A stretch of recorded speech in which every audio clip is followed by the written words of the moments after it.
बच्चों, अभी आपने देखा कि हम अभी शुरू कर रहे हैं प्रेमचंद द्वारा लिखित बड़े घर की बेटी। बड़े घर की बेटी जो है, ये कहानी का शीर्षक है। प्रेमचंद जो है वह बहुत ही व्याख्यात कहानी सम्राट थे। जैसे कि इंग्लिश में आप शेक्सपियर को जानते हैं, शेक्सपियर के बारे में सबने सुना होगा, इसी तरह से हिंदी में जो है प्रेमचंद जी के बारे में जाना जाता है। वे बहुत ही अच्छे लेखक थे। उनके लेखन की विशेषता यह थी कि वो बहुत सारे मुहावरों का और कहावतों का प्रयोग करते थे। उनकी कहानियों में बहुत सारे सिनोनिम्स होते हैं, बार बार उनको अलग अलग शब्दों में बताया जाता है। और दूसरा, वे कहानियां जो लिखते हैं वे समाज प्रधान और चरित्र प्रधान कहानियां होती हैं। उसके साथ साथ वे आदर्शवाद की ओर कहानी का एंड लेके जाते हैं।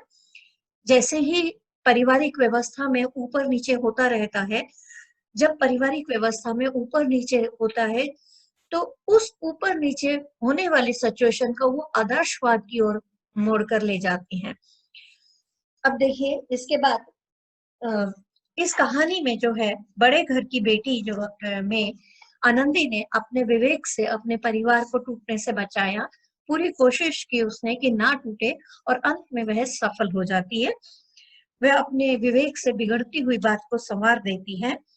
इसमें बड़े घर की बेटी कहानी के टाइटल को दो तरह से बताया गया है।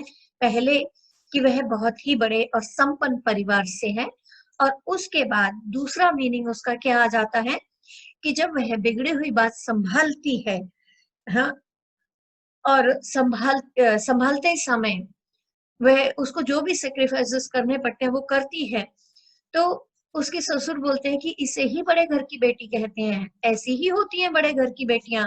मतलब उसमें बड़े घर के, अच्छे घर के, संस्कारी घर के संस्कार उसमें शामिल हैं। ठीक है, इस तरह से जो है वह परिवार को टूटने से बचा देती है, अपनी सूझबूझ से परिवार को संभाल लेती है। हालांकि परिवार संपन्न नहीं है, उसके हिसाब से नहीं है जैसे उसके मायके के हिसाब से था, लेकिन वह उस परिवार में उसी तरह से ढल जाती है।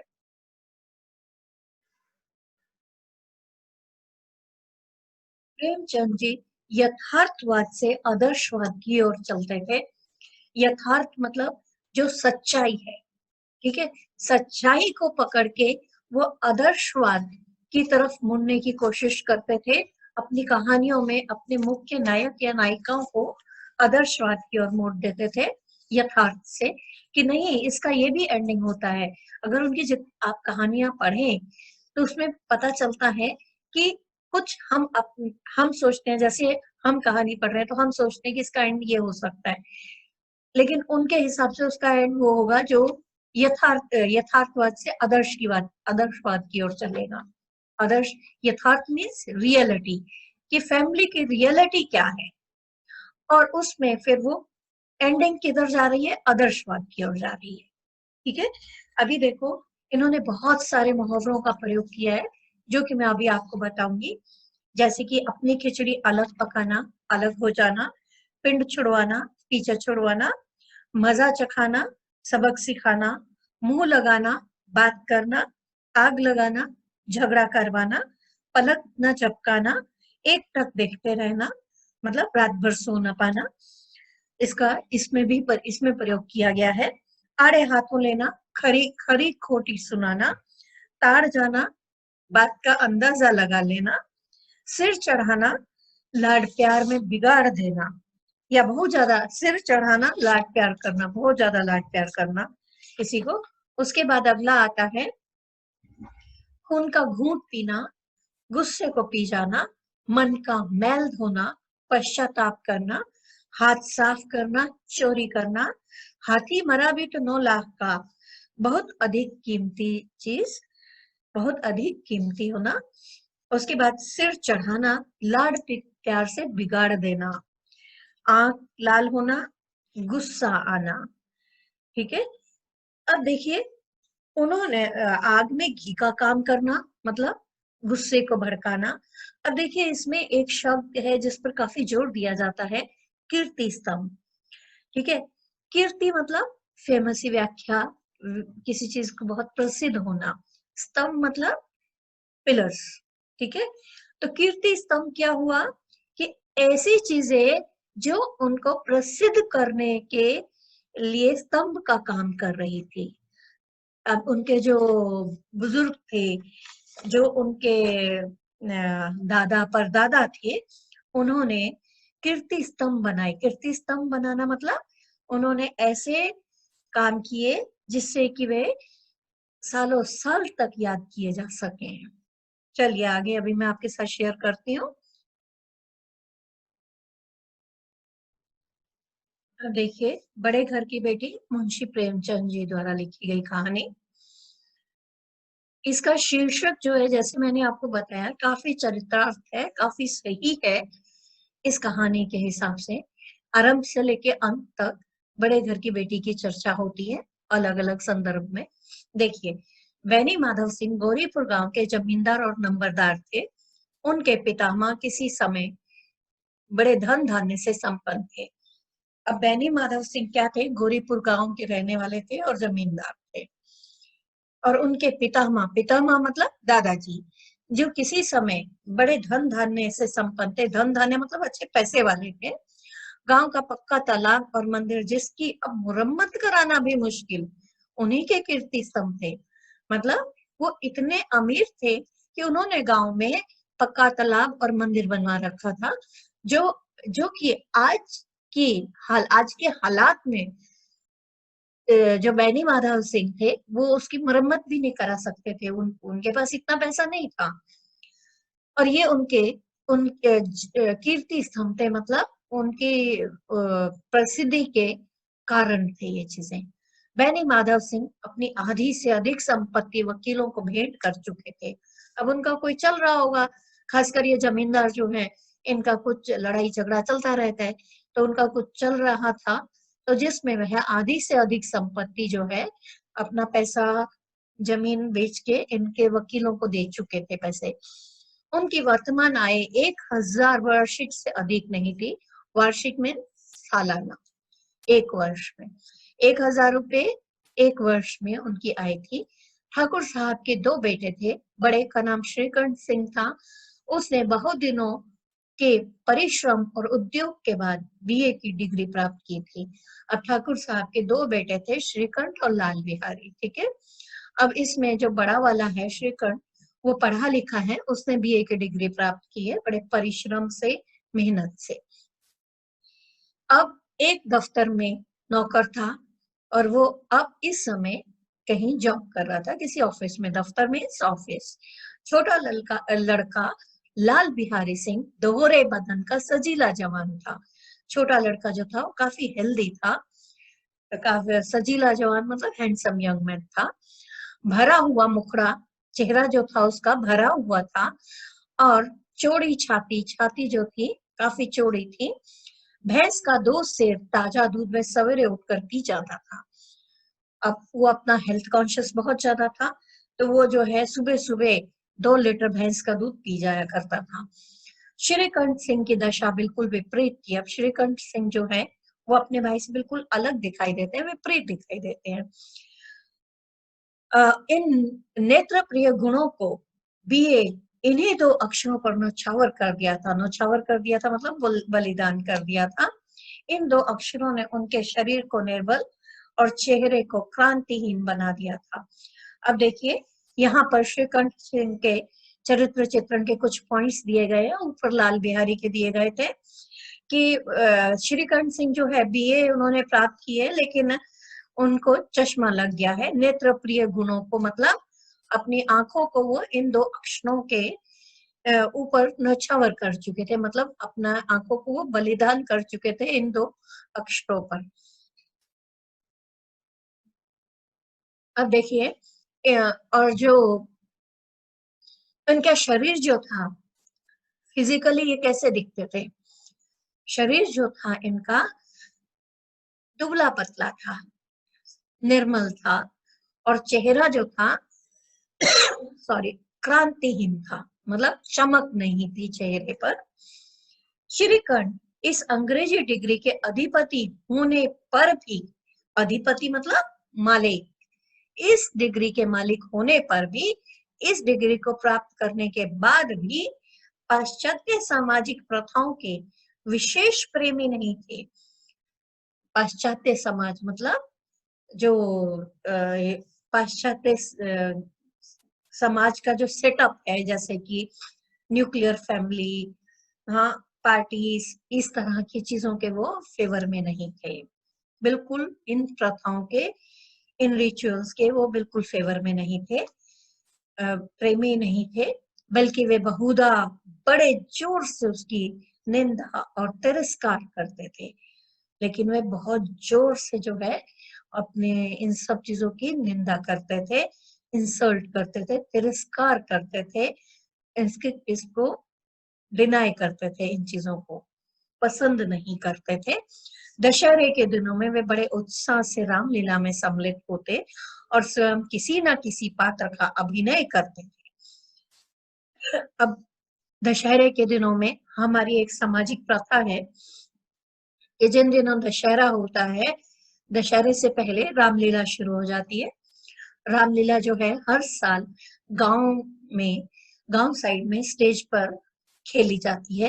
हर साल लोग खेलते थे, ठीक है। तो इस तरह से जो है वे रामलीला में हमेशा पार्टिसिपेट करते थे, हमेशा उसमें वो भाग लिया करते थे, कोई ना कोई कैरेक्टर जरूर बनते थे। देखिए वो अपनी सामाजिक प्रथाओं के कितने उसके कायल थे, कितने दीवाने थे। देखिए सॉरी, अब की प्राचीन सभ्यता का गुणगान करना उनकी प्रकृति का प्रधान अंग था।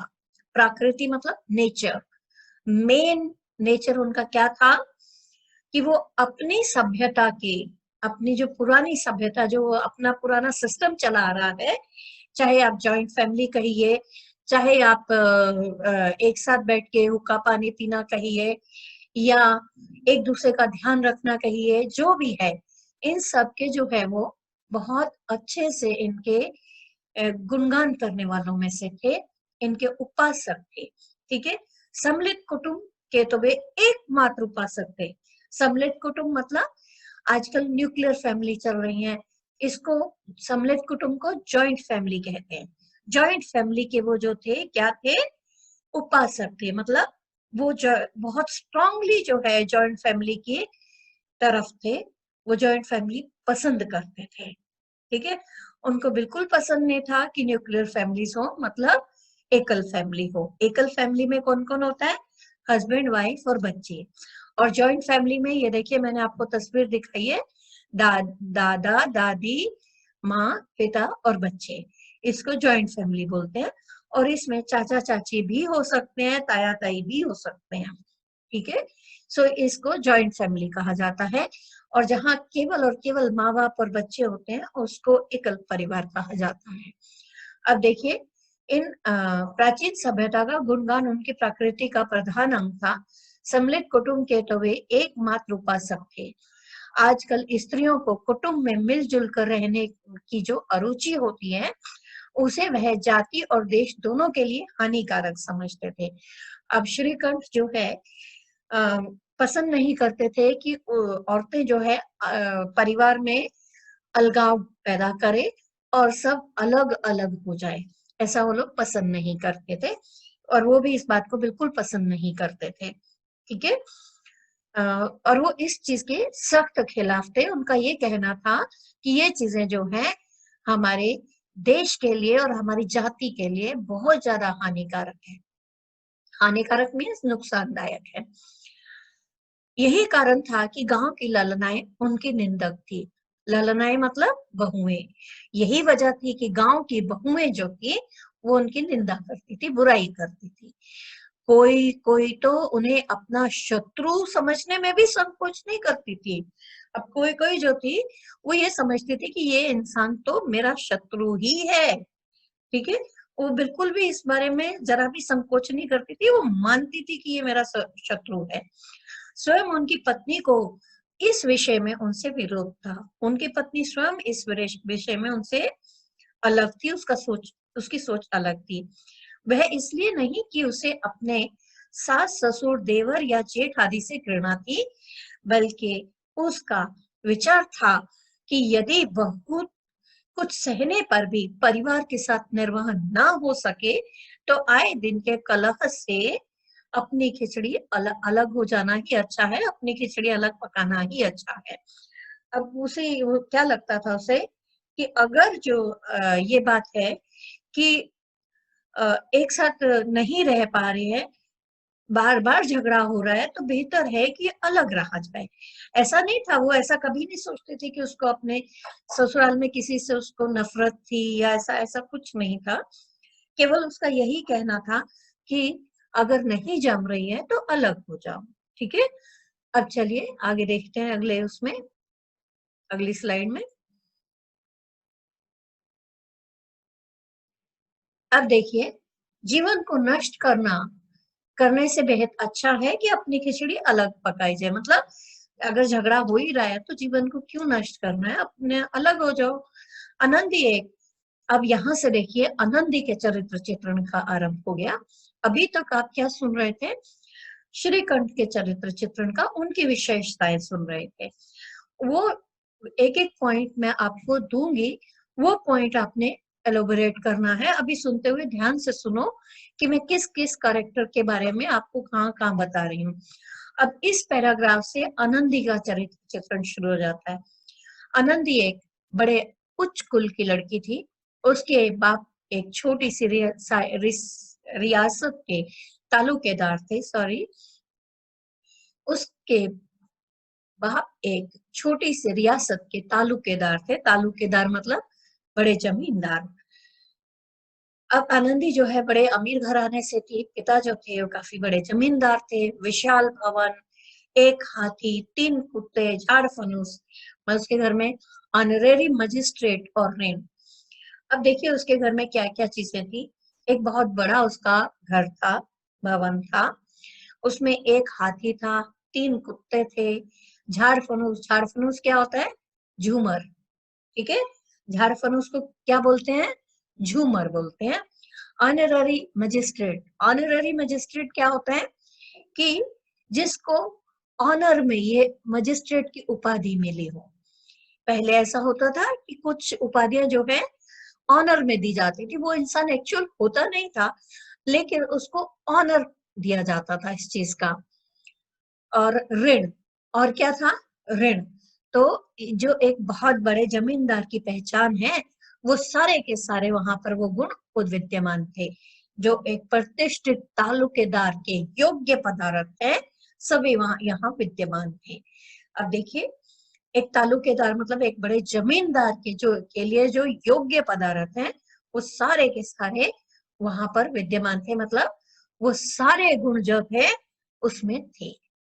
अब आगे देखिए, नाम था भूप सिंह। अब भूप सिंह, यहां से भूप सिंह के चरित्र के बारे में पता लग रहा है।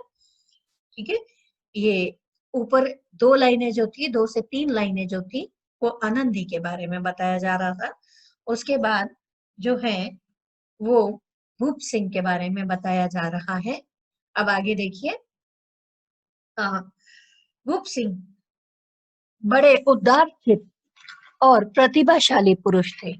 अब भूप सिंह क्या कैसे थे, बड़े ही उदार चित्त, हृदय जो था उनका बहुत ही उदार था।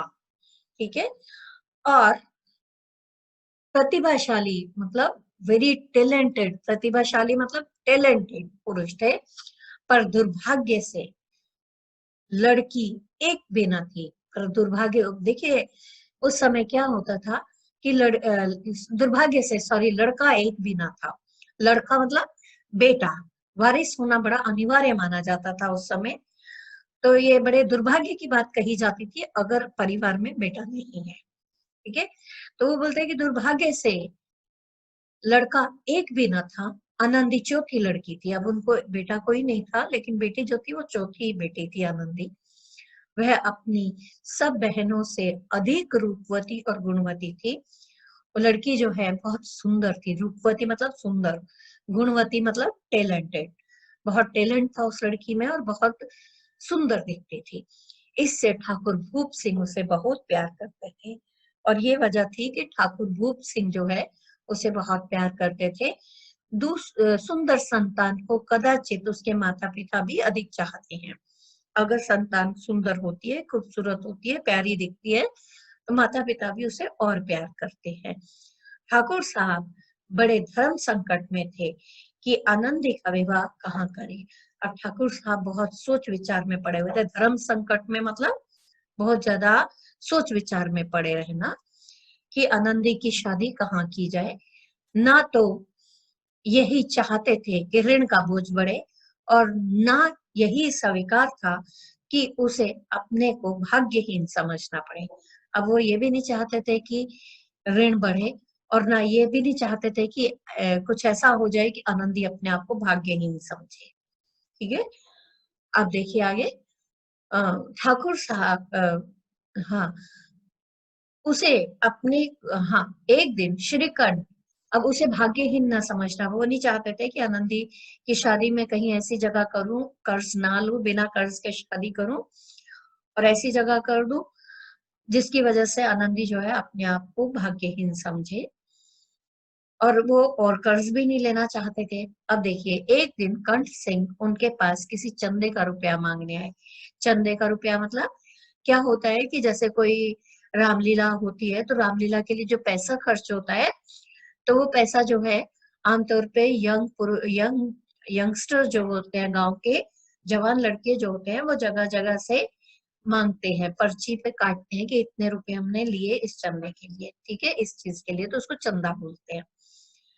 अब देखिए, भूप सिंह उनके स्वभाव पर रीझ गए। अब ये जो है श्रीकंठ उनके पास किसी चंदे का रुपया मांगने आए थे, और भूप सिंह जो है भूप सिंह ने उनका स्वभाव देखा, उनके बारे में जाना, और वो उसके फैन हो गए। रीझ गए मतलब फैन हो गए। धूमधाम से श्रीकंठ सिंह का आनंदी के साथ विवाह हो गया। अब धूमधाम से श्रीकंठ सिंह का जो है आनंदी के साथ विवाह कर दिया गया। आनंदी अपने नए घर में आई तो यहाँ का रंग ढंग कुछ और देखा। जिस टीम टाम की उसे बचपन से आदत पड़ी हुई थी, वह यहाँ नाम मात्र को भी न था। अब आनंदी जब इस नए घर में आई तो उसने काफी कुछ अलग देखा।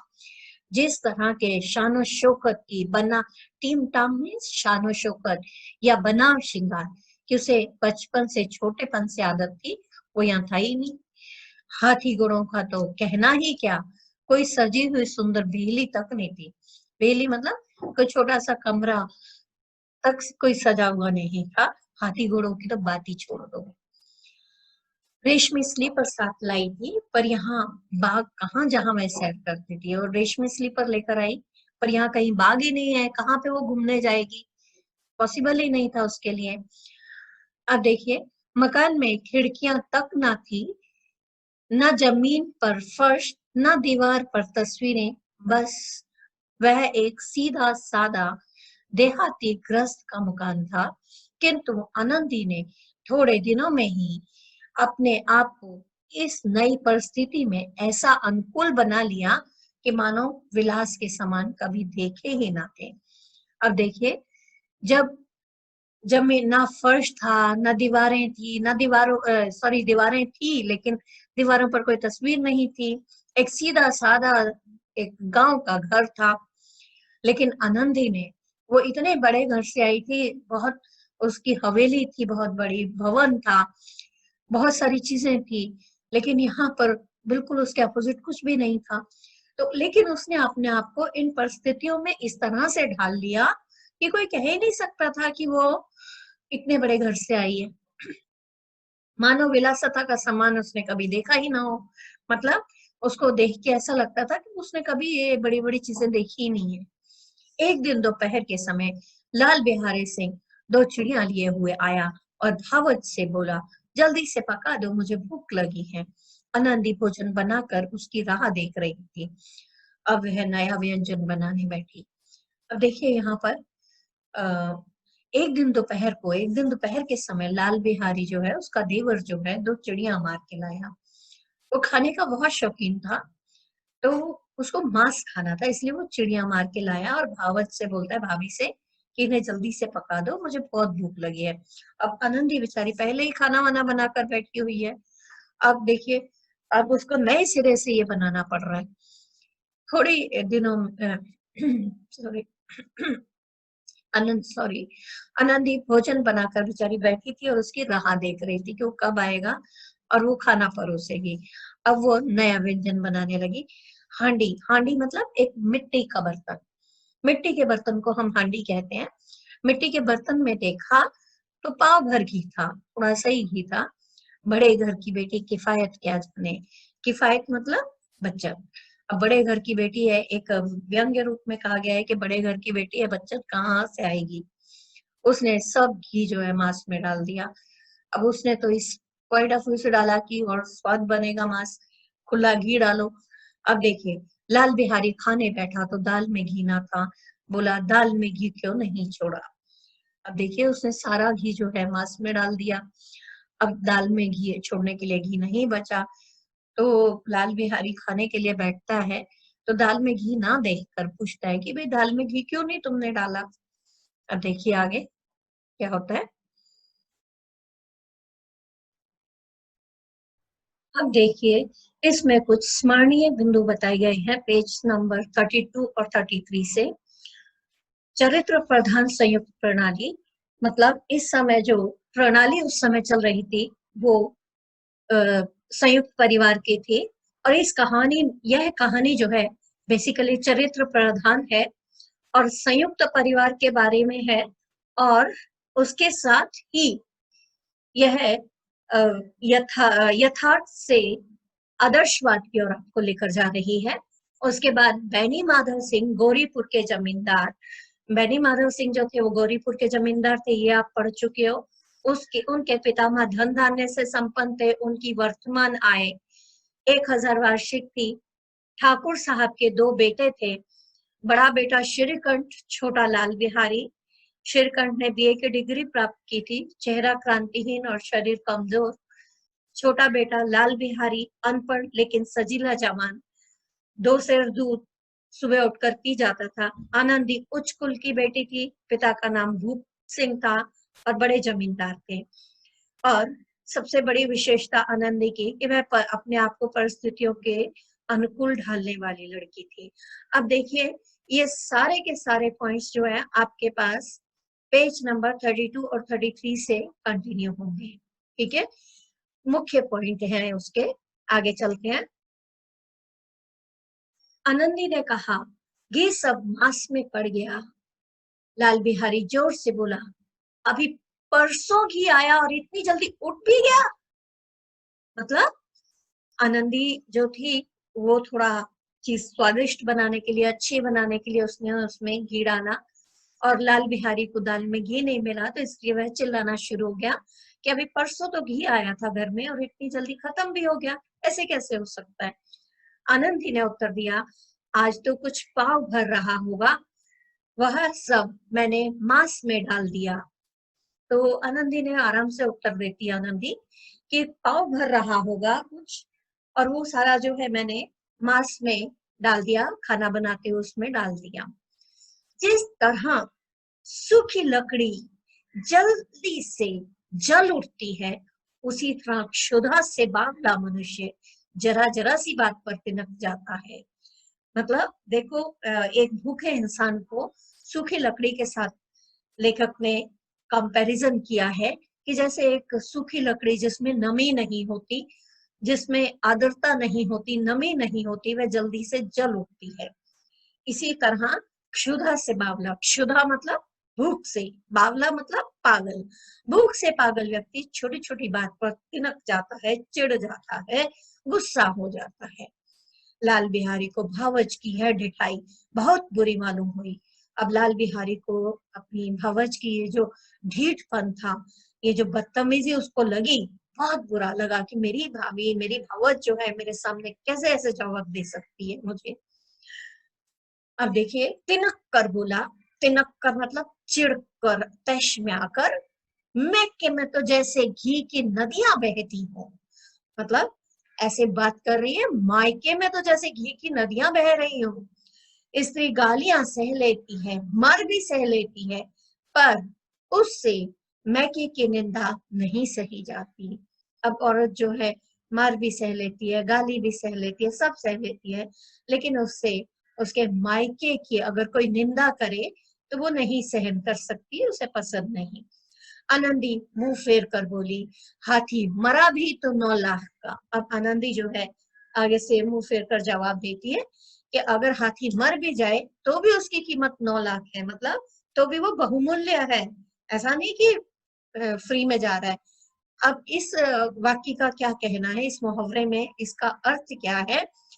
इस संदर्भ में इस मुहावरे का अर्थ यह है कि कैसा भी हो, कुछ भी हो, लेकिन जब इतने बड़े जमींदार चाहे कितनी भी नीचे आ जाए तो भी वो काफी अमीर रहते हैं। ठीक है, जैसे कि आपने कई एग्जाम्पल देखे होंगे ये विजय माल्या वगैरह के, कि ये लोग, इनके पास बहुत पैसा था, जैसे अनिल अंबानी, मतलब मार्केट में भले ही इनके पास पैसा ऐसा लगे या ये बैंक करप्ट दिखे, लेकिन इनके पास फिर भी काफी होता है, खाने पीने के लिए, भरण पोषण के लिए काफी अच्छा पैसा होता है। वही हाल जो है आनंदी के पिता का था कि एक वक्त था कि बहुत अमीर थे, पर आजकल कर्जा भी है, लेकिन फिर भी उनके पास सुख सुख सुविधाएं भरपूर है। ठीक है, वहां इतना घी तो नित्य नाई कहार खा लेते हैं, तो वो बोलते हैं वहां इतना घी जो है, इतना जो वो तो हमारे नौकर चाकर खा लेते हैं हर रोज। अब नित्य नाई कहार खा लेते हैं, मतलब वो क्यों ऐसा कह रही है? क्योंकि उस समय सुवर्णों के घरों में एक यह व्यवस्था होती थी कि जब कोई अमीर है, अच्छा पैसा है, तो उसके घर में नाई और नाइने आती थी काम करने के लिए, घर के कामों में मदद करने के लिए। और कहार जो है तालाब से पानी लेकर आते थे। ठीक है, तो जब वो तालाब से पानी लेकर आते थे तो वो रखते थे, तो स्वर्ण जो है, स्वर्ण मतलब उच्च जाति के लोग जो काफी पैसे वाले हैं, वो क्या करते थे, उनके खाने पीने की व्यवस्था करते थे, कपड़े लत्ते की व्यवस्था करते थे इन लोगों के। तो यह उस समय का एक परिवार का सेटअप होता था, अमीर परिवार का। लाल बिहारी चल गया, थाली उठाकर पटक दी और बोला, जी चाहता है जीप खींच लो। अब लाल बिहारी को बहुत गुस्सा आता है और वो उठा के थाली फेंक देता है, पटक देता है और बोलता है कि मन करता है कि मैं तुम्हारी जीप खींच लूं, मतलब मैं तुम्हें बोलने लायक ना छोड़ू। अब देखिए आनंदी को भी क्रोध आ गया, मुंह लाल हो उठा। अब आनंदी को भी गुस्सा आ जाता है और मुंह जो है उसका लाल हो जाता है गुस्से से। बोली, वे होते तो आज इसका मजा चखा देते। अब देखिए मुंह लाल होना भी मुहावरा है, मजा चखाना भी मुहावरा है। मुंह लाल हो गया, उसको गुस्सा आ गया और वो आगे से जवाब देती है लाल बिहारी को, अगर वे होते, मतलब अगर मेरे पति होते तो तुम्हें मजा चखा देते, तुम्हारी अकल ठिकाने ले आते, या तुम्हें बता देते इस तरह से व्यवहार करने का तरीका क्या है, सही व्यवहार करने का तरीका क्या है, तुम्हें सजा दे देते इस तरह से व्यवहार करने की। ठीक है, अब अनपढ़ उज्जड़ लाल बिहारी से न रहा गया, खड़ाऊ उठाकर आनंदी की ओर फेंकी और बोला, जिसके गुमान पर फूली हुई हो उसे भी देखूंगा और तुम्हें भी। अब देखिए, ये देखिए, ये साइड में मैंने आपको पिक्चर दिखाई है खड़ाऊ की। ये खड़ाऊ जो है लकड़ी की चप्पल होती है। खड़ाऊ क्या होती है? लकड़ी की चप्पल। अब ये लकड़ी की चप्पल जो है वो उठाकर उसके ऊपर फेंकता है। ठीक है, अब लकड़ी की चप्पल है तो भारी है तो लगेगी ही। हाँ, पहले जमाने में लोग क्या करते थे, चमड़े के चप्पल जूते कभी भी घर के अंदर नहीं लाते थे।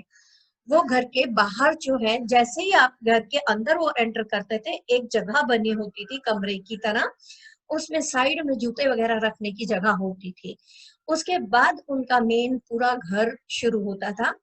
उस कमरे में वो क्या करते थे कि ये जूते, जो भी चमड़े के और ऐसे जूते होते थे बाहर के, वो वहां रखते थे और वहां से थोड़ा चल के अंदर की ओर आते थे और वहां खड़ाऊ का पड़ा होता था। खड़ाऊ की जगह होती थी, वो वहां से खड़ाऊ पहनकर घर के अंदर आते थे। ठीक है, ये पहले का रिवाज था। अब देखिए, आनंदी जो है, आनंदी के ऊपर उसने ये खड़ाऊ फेंकी और बोला, जिसके गुमान, गुमान मतलब घमंड, जिसके घमंड पर इतनी फूली हुई हो, मतलब जिस पर तुम इतना घमंड कर रही हो, उसे भी देखूंगा और तुम्हें भी, उसको भी मैं देख लूंगा और तुम्हें भी देख लूंगा। ठीक है, देख लूंगा मतलब बात हो जाएगी, मैं देख लूंगा कि तुम क्या बोलती हो। ठीक है, अब गुमान में, घमंड में फूली होना मतलब जिसके ऊपर तुम इतनी घमंड कर रही हो। ठीक है, क्योंकि आनंदी को तो अपने पति पर घमंड था कि हाँ मेरा पति है, उसके पुरुषत्व पर भी घमंड था।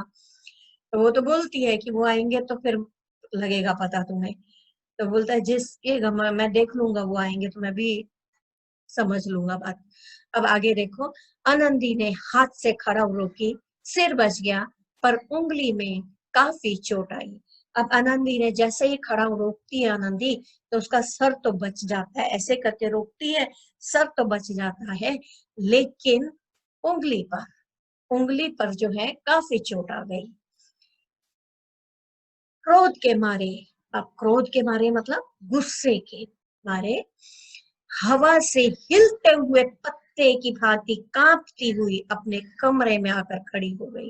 क्रोध के मारे मतलब गुस्से के मारे, हवा से हिलते, जैसे पत्ता हवा से हिलता है, हिलते हुए वो गुस्से से, जैसे पत्ता हवा से हिलता है, इसी तरह आनंदी जो है क्रोध से के मारे कांपती हुई, हिलती हुई अपने कमरे में आ गई, अपने रूम में आकर खड़ी हो गई। स्त्री का बल पर पुरुषत्व का घमंड होता है।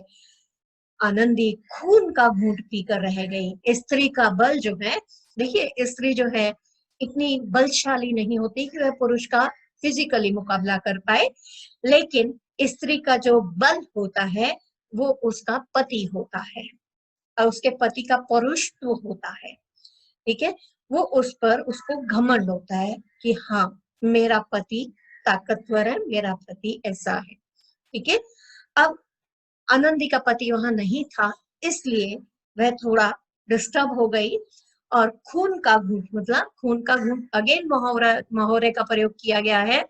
आनंदी जो है गुस्सा गुस्सा पी गई, क्योंकि अब कुछ कर नहीं पा रही थी, कह नहीं पा रही थी, मुंह से कहती, उसने मारा उसको खड़ाऊ से, अब कुछ कह नहीं पाई, लेकिन वहां से आकर कमरे में खड़ी हो गई गुस्से में और खून का घूंट पी गई, मतलब पूरा गुस्सा जो है पी गई अंदर, बोली नहीं आगे से कुछ। श्रीकंठ सिंह शनिवार को घर आया करते थे। बृहस्पतिवार को यह घटना घटी। 2 दिन तक आनंदी कोप भवन में रही। अब शनिवार को जो है हमेशा श्रीकंठ जो आया करते थे घर। अब आनंदी, ये घटना जो कब घटी, थर्सडे को, थर्सडे मतलब वीरवार। ठीक है, बृहस्पतिवार या वीरवार, one and the same thing. और 2 दिन तक आनंदी जो है घर के कमरे में ही रही, ना कुछ खाया ना कुछ पिया, बस श्रीकंठ की बाट देखती रही। उसने कुछ खाया नहीं, कुछ पिया नहीं, सिर्फ अपने पति की राह देख रही थी। अब देखिए यहाँ पर एक विशेष शब्द का प्रयोग किया गया है, कोप भवन। कोप भवन क्या है, पहले पहले राजा रानियों के समय पर एक कमरा होता था, जिसमें कि जब रानी को गुस्सा आता था तो वो जाकर उस कमरे में चली जाती थी और राजा को पता लग जाता था कि इस रानी को या रानी को क्रोध आया हुआ है, इसलिए वह कोप भवन में है। वो भवन कमरा था, उसमें वहां पर रानियां जाती ही इसलिए थी कि उनको जब गुस्सा आ जाता था तो वो उस कमरे में चले जाती थी। ठीक है, तो राजा को जब पता चलता था कि उसकी रानी कोप भवन में गई हुई है, तो वो वहां जाता था और उससे बातचीत करता था और पूछता था कि क्या बात है, क्यों गुस्से में हो। ठीक है, अब आनंदी के घर में तो कोप भवन था नहीं, लेखक ने उसके कमरे को ही कोप भवन पुकारा है। ठीक है, तो वह 2 दिन जो है अपने कमरे में रहती है, ना कुछ खाती है ना पीती है, बस श्रीकंठ की बाट देखती है। बाट देखना मतलब रहा देखना। अंत में शनिवार को वे नियम अनुसार संध्या समय घर आए और बाहर बैठकर इधर उधर की बातें, कुछ देश काल के समाचार संबंधी कुछ डिस्कस कर रहे थे। अब देखिए जैसे कि उनका रूटीन था कि श्रीकंठ जी जब आते थे तो वो सब जने जो है बाहर बैठ जाते थे और सब जने सारी बातें जो है शेयर करते थे। गांव के कुछ बुजुर्ग लोग भी आ जाते थे उनसे बातचीत करने के लिए। ठीक है, अब देखिए नए मुकदमे आदि की चर्चा। अब जिसका कोई मुकदमा चल रहा है उसमें कोई चेंज आया उसकी चर्चा होगी। कोई अपना बिल दिखाएगा, कोई अपना कुछ और दिखाएगा, कोई सजेशन मांगेगा, कोई न्यूज डिस्कस करेगा। इस तरह से बहुत सारे लोग जो है आ जाते थे। यह वार्तालाप 10 बजे तक होती रही। ये बातचीत जो थी 10 बजे तक चलती रही। गांव के भद्र पुरुषों को इन बातों में ऐसा आनंद मिलता था कि खाने पीने की भी सुध नहीं रहती थी। उनको इतना मजा आता था कि खाने पीने की भी होश नहीं रहती थी। श्रीकंठ सिंह को पिंडा छुड़वाना मुश्किल होता था। पिंड छुड़वाना मतलब छुटकारा पाना। अगेन ये मुहावरा है, पिंड छुड़वाना। श्रीकंठ जी को जो है लोगों से अपना अपना पीछा छुड़वाना मुश्किल हो जाता था।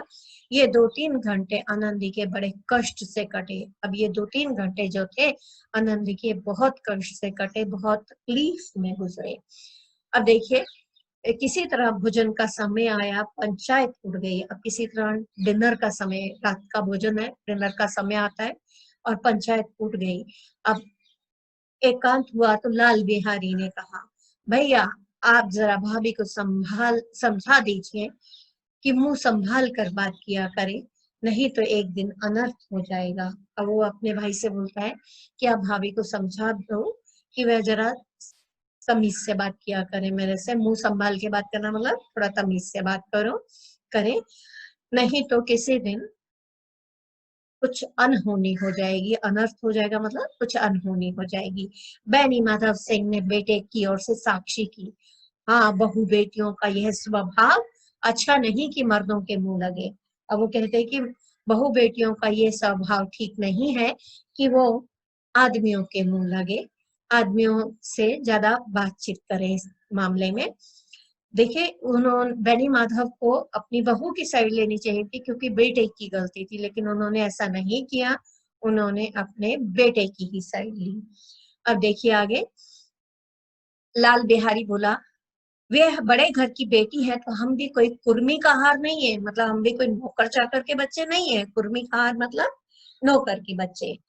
अब देखिए इसके बाद आगे श्रीकंठ ने चिंतित स्वर में पूछा, आखिर बात क्या हुई?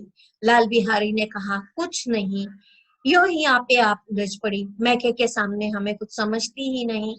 अब देखिए इसमें ये कहता है कि श्रीकंठ बोलता है कि हम कोई नौकर के बच्चे नहीं हैं, लेकिन सॉरी लाल बिहारी बोलता है कि हम नौकर के बच्चे थोड़ी ना। अब श्रीकंठ थोड़ा टेंशन में आ जाता है, चिंतित स्वर में आता है।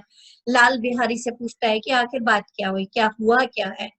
तो लाल बिहारी कहता है कुछ नहीं, अपने आप ही उलझ पड़ी, अपने आप ही मेरे साथ लड़ पड़ी, मैके के सामने हमें तो कुछ समझती नहीं है, ऐसे बोला। देखो उसने कोई भी बात सही बात नहीं बताई किसी भी तरह से। ठीक है, तो ना सही बात ना बताने की वजह से झगड़ा जो है बढ़ जाता है। अब देखिए श्रीकंठ खा पीकर आनंदी के पास गए। वह भरी बैठी थी और ये हजरत भी कुछ कम तीखे नहीं थे। ठीक है, अब जब वो उसके पास पहुंचे तो वो भरी बैठी थी गुस्से में और ये भी कुछ कम नहीं थे। श्रीकंठ सिंह बोले, बहुत सॉरी, आनंदी ने पूछा, चित्त तो प्रसन्न है? आनंदी पूछती है कि आप खुश तो हो? ठीक है, तो बोलते हैं कि हाँ। श्रीकंठ बोले, बहुत प्रसन्न है मतलब हाँ मैं बहुत खुश हूँ, पर तुम्हारे आजकल तुमने आजकल घर में क्या उपद्रव मचा रखा है, मतलब तुमने आजकल घर में क्या झगड़ा मचा रखा है? आनंदी की त्योरियां चढ़ गई। त्योरियां चढ़ना मतलब ऐसे करके, ये ऐसे ऊपर करके, हाँ मतलब उसको गुस्सा आया एकदम से। और उसका देखने का तरीका क्या हुआ कि एकदम आंख फैला के ऐसे ऊपर करके कि है ये क्या कह रहा है। ठीक है, झुंझलाहट के मारे पूरे बदन में ज्वाला सी दहक उठी। झुंझलाहट मतलब गुस्से के मारे, फ्रस्ट्रेशन के मारे, पूरी बॉडी में जो है एक ज्वाला सी दहक उठी, बोली, जिसने तुमसे यह आग लगाई उसे पाऊं तो मुंह झुलसा दूं। बोलती है कि जिसने भी तुम्हें यह बताया, अगर मैं उसे पाऊं तो उसका मुंह जला दूं। इतनी गर्म क्यों होती हो, क्या कहूं, यह मेरे भाग्य का फेर है। वो बोलता है कि इतनी गर्म, इतनी गुस्से में क्यों हो। बोलती है क्या करूं, मेरे भाग्य का दोष है, नहीं तो एक गंवार छोकरा जिसको चपरासी गिरी का भी शौर नहीं, मुझे खड़ाऊ से मारकर यूं अकड़ता है। बोलते हैं कि एक ऐसा लड़का जो चपरासी नहीं बन सकता, कहीं जिसको कहीं चपरासी की नौकरी ना मिले, एक अनपढ़ गंवार, वो मुझे खड़ाऊ से मारता है। सब हाल साफ साफ कहो तो मालूम हो, मुझे तो कुछ पता नहीं। वो बोलता है श्रीकंठ बोलता है कि आप सही सही बोलो, मुझे कुछ नहीं पता है, पूरी बात बताओ। तो अब आनंदी बताती है, परसों तुम्हारे लाडले भाई ने मुझे मांस पकाने के लिए कहा, घी हांडी में पाव भर से अधिक ना था, वह सब मैंने मांस में डाल दिया। जब खाने बैठा तो कहने लगा, दाल में घी क्यों नहीं है। बस इसी पर वह मेरे मायके को भला बुरा कहने लगा। अब देखिए, वो जो है पूरी बात जो है श्रीकंठ को बताती है कि उसने क्या, मैंने मांस पकाने को कहा, मैंने मांस पकाया, घी ज्यादा नहीं था, तो इस तरह से। पर उसने देखो थोड़ा शॉर्टकट में बताया, जबकि लाल बिहारी ने बात जो है काफी बढ़ा चढ़ा कर गई कही है। ठीक है। सो इस तरह से हमने आज बड़े घर की बेटी पढ़ी। आशा करती हूँ कि तुम्हें अच्छे से समझ में आई होगी। एक एक चीज मैंने एक्सप्लेन करने की कोशिश की है। अब मिलेंगे हम अगले सेशन में। अगर आपको अच्छा लगे तो आप सब्सक्राइब करो और मुझे हम का लाइक करो, ठीक है, हमको प्रेस करके। Okay, bye.